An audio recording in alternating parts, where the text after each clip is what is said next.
సంబంధించినటువంటి విద్యార్థులు కావచ్చు, మాకు స్కాలర్షిప్లు వస్తాయి, మేము మంచిగా చదువుకుంటామని చెప్పేసి అందరూ కూడా కాలేజీలో పోయి చదువుకునే ప్రయత్నం చేస్తుంటే, కానీ ప్రభుత్వం స్కాలర్షిప్ రిలీజ్ చేయకుండా 7,000 కోట్ల రూపాయలను పెండింగ్ లో పెట్టి విద్యార్థులకు అందరినీ కూడా చదువు కట్టుకట్ట వేసే ప్రయత్నం చేస్తున్నారు. విద్యార్థులందరినీ కూడా పై చదువులకు పోనీయకుండే ప్రయత్నం ఈ ప్రభుత్వమే బాధ్యత వహిస్తుంది అని చెప్పేసి నేను ఖచ్చితంగా చెప్తున్నాం. రాబోయే రోజుల్లో కాబట్టి ఈ కాంగ్రెస్ గవర్నమెంట్ మేము ఒకటి వినపిస్తున్నాం. కాంగ్రెస్ ప్రభుత్వం నడిపిస్తున్నటువంటి రేవంత్ రెడ్డి గారికి ఒకటి చెప్తున్నాం.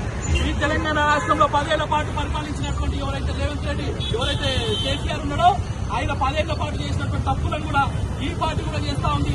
రాబోయే ఎన్నికలలో కావచ్చు, విద్యార్థులలో కావచ్చు, యువతలలో కావచ్చు చైతన్యం తీసుకొని వచ్చి నిన్ను నీ ప్రభుత్వాన్ని గుంజబడేసి అంతవరకు కూడా భారతీయ జనతా పార్టీ వెనుకరియదు.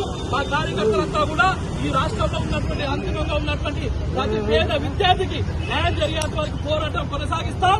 ప్రతి ఏదైతే కాలేజీ యజమాని ఉన్నాయో మోసాలకు పాల్పడుతుందో అలాంటి కాలేజీల ముందర మేము ధర్నాలు రాష్ట్రముఖం చేసి అలాంటి కాలేజీల ముందర కూడా భూస్థాపితం చేసేంత వరకు ప్రయత్నం చేస్తాం. ఎవరైతే హైయర్ ఎడ్యుకేషన్ లో ఉన్నటువంటి అధికారులు ఎవరైతే ఉన్నారో వాళ్ళు తక్షణమే చర్యలు తీసుకోపోవాలి, లేకుంటే మీ యొక్క అధికారంలోకి వేసి మీరు దిగిపోవాలని చెప్పేసి మేము ముక్కు సూటిగా వీళ్ళకి అందరూ కూడా హెచ్చరికలు జారీ చేస్తూ రాబోయే రోజులలో మీరు సరైనటువంటి నిర్ణయాలు తీసుకోకపోతే సెక్రటేరియట్ ముట్టడి కావచ్చు, సీఎం క్యాంప్ హౌస్ ముట్టడి కావచ్చు, సీఎం యొక్క ఇంటిని కావచ్చు, అన్నింటిని కూడా ముట్టడించి మా యొక్క ప్రతాపం ఏందో, మా యొక్క బలం ఏందో నిరూపించి పేదలకు అందరూ కూడా న్యాయం చేసేంత వరకు కూడా మా యొక్క పోరాటం కొనసాగుతామని చెప్పేసి ఒక సందర్భంగా తెలియజేస్తూ ముగిస్తున్నాను.